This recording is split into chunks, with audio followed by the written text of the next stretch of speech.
A graça e a paz do Senhor Jesus a todos. Bom dia. É uma bênção estarmos juntos para meditarmos no quarto dia de exposição do livro de Levítico. Hoje estarei expondo os capítulos 10, 11 e 12. No capítulo 10, dos versos 1 até o 20, nós vemos que as cerimônias foram encerradas e o povo, contemplando a glória do Senhor, adorou. Mas uma terrível ocorrência segue o belo final do capítulo anterior. Nadab e Abiú, os dois filhos de Arão, ofereceram fogo estranho perante o Senhor. O fogo diante de Yahvé os devorou e eles morreram diante do Senhor. O pecado consistiu em pegar fogo estranho, que Yahvé não havia ordenado, o que muito provavelmente seria fogo que eles próprios produziram, em vez de tirar o fogo do altar que o Senhor tinha mandado. Toda a ação foi total desconsideração do mandamento dado e um ato de desobediência. Esse pecado, na forma como foi cometido por Nadab e Abiú, nunca foi repetido. No entanto, o princípio desse pecado pode ser visto em todos os lados e de muitas formas na cristandade, na adoração. Quão numerosas as coisas carnais, invenções e tradições dos homens usadas na adoração cristã, as quais sozinhas não têm qualquer sanção na palavra e acabam sendo totalmente contrárias a uma verdadeira adoração. Mas o que induziu Nadab e Abiú a agirem dessa forma para que o julgamento de Deus caísse sobre eles? O aviso que se segue a este incidente dá uma forte indicação sobre a possível causa de seu ato presunçoso. Observe os versos 8 e 9. A advertência contra a bebida forte sugere sem dúvida que eles estiveram sob a influência dessa bebida forte, ou seja, embriagados. Que possamos nos lembrar que também há outra coisa que Deus abomina: todo fogo estranho. O julgamento dos dois filhos de Arão dá a conhecer a santidade de Yahvé, que habitava no meio do seu povo. Em alguns aspectos, o julgamento deles é meio análogo ao julgamento que nós vemos lá no Novo Testamento, em Atos capítulo 5, de Ananias e Safira. Continuando, Arão ficou quieto. Os primos de Nadab e Abiú foram chamados para carregar os corpos dos filhos de Arão para fora do acampamento, para enterrá-los. A graça de Deus sustentou Arão, para que ele pudesse se submeter ao julgamento divino sem murmurar, embora seu coração estivesse muito sobrecarregado, como aponta o verso 19. Ele e seus filhos não deviam prantear os mortos, de acordo com o costume sacerdotal, pois eles haviam sido ungidos com o óleo da unção do Senhor. Em seguida, o próprio Senhor dá a ordem de que os sacerdotes deveriam se abster do uso de vinho e bebidas fortes quando estavam exercendo seu sacerdócio. O motivo primeiro é declarado nos versos de 10 a 12, para que façais a diferença entre o santo e o profano, e entre o impuro e o puro, e para que possais ensinar aos filhos de Israel todos os estatutos que o Senhor lhes falou pela mão de Moisés. A proibição de vinho e bebida forte ao entrar na tenda do encontro se conecta, é claro, com o pecado dos filhos de Arão. A embriaguez impede o claro discernimento do que é ou não é de acordo com a vontade e a palavra do Senhor. Também para nós que somos chamados a andar continuamente na luz da presença de Deus, esta não é uma regra casual, mas uma regra constante. Os mandamentos previamente dados a eles são então reafirmados. O julgamento exigia isso. Tudo o que se segue neste capítulo pode ser considerado o efeito do julgamento que caiu sobre Nadab e Abiú. Eleazar e Itamar falharam em não comerem a carne do bode da oferta pelo pecado, queimando-a, e somente a intercessão de Arão os impediu de serem julgados. No capítulo 11, dos versos 1 a 40, muitos estudiosos afirmam que a mão de um redator é aqui descoberta. Em suas opiniões, o capítulo 16 deveria seguir imediatamente após o 10º capítulo, porque o primeiro verso do 16º capítulo se conecta com a morte de Nadab e Abiú. Pessoalmente não concordo com essa visão, mas acredito que o arranjo que temos é como Moisés o fez. Imediatamente após o julgamento solene, Yahvé falou novamente a Moisés e a Arão. Cada capítulo começa com a declaração "E Yahvé falou". O santo agora exige que seu povo, a quem ele redimiu e aproximou, seja um povo santo. O fato do pecado e da contaminação do homem é totalmente demonstrado nessa seção. O 10º capítulo consiste em mandamentos relativos a animais limpos e imundos, ou puros e impuros. Lá no capítulo 20, dos versos 24 a 26, nós temos a razão para essa distinção. Lá diz: "Mas eu já vos disse, herdareis a terra e vô-la darei para a possuíres, uma terra que mana leite e mel. Eu sou o Senhor vosso Deus, que vos separei dos outros povos. Portanto, poreis diferença entre os animais limpos e os impuros, e entre as aves impuras e as puras.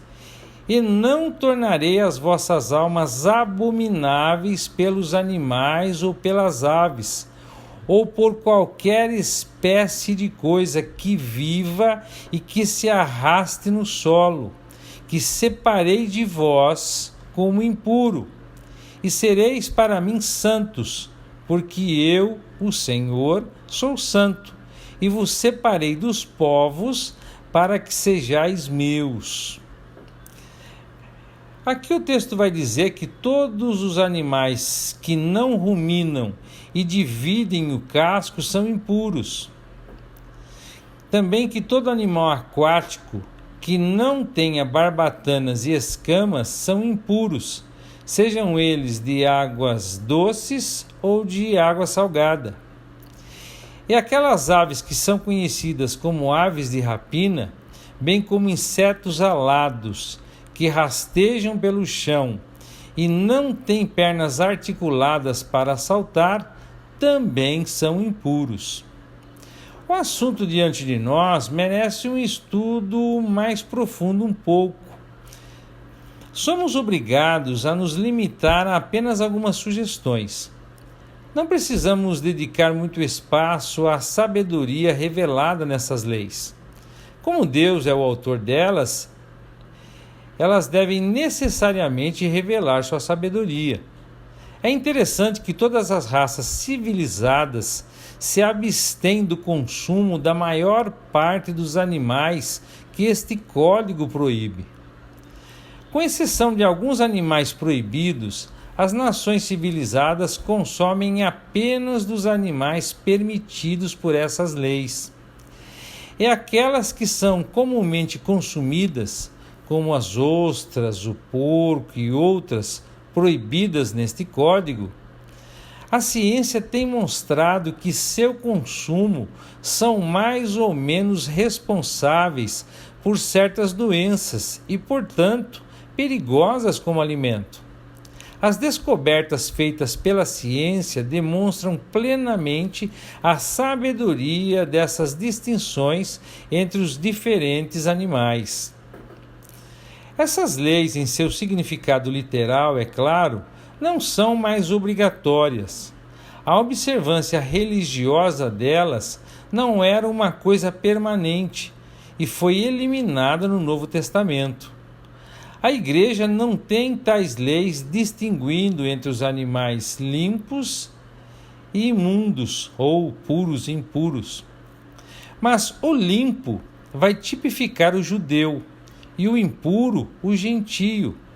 Para justificar essa interpretação, nós temos a visão de Pedro no telhado de Jope, lá em Atos 10. Os judeus limpos e os gentios imundos estão, ao crer, reunidos em um só corpo. Observe a carta aos Colossenses, capítulo 2, verso 16, onde é afirmado o fato de que Levítico 11 não está mais em vigor. Os judeus ortodoxos, que seguem estritamente essas leis dietéticas e as mantêm, estão muito mais livres de certas doenças do que as raças gentias, que ignoram essas leis.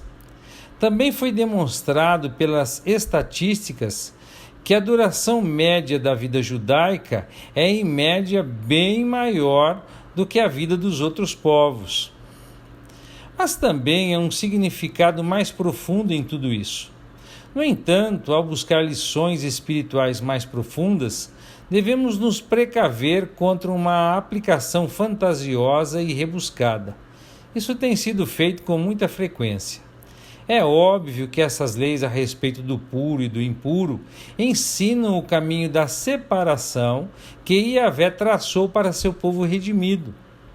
Somente o que é limpo de acordo com a estimativa divina deveria ser seu alimento. E nós, como seu povo redimido, devemos nos alimentar espiritualmente do alimento que Deus providenciou para nós, que é Cristo. O limpo e o impuro, todos apresentam certas características que podem muito bem serem estudadas.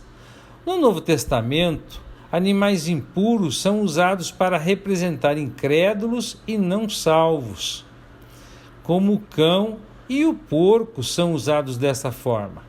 Pedro vai usá-los lá na segunda carta, capítulo 2, verso 22. No capítulo 12, dos versos 1 a 8, as leis de parto contidas neste capítulo são cheias de significado.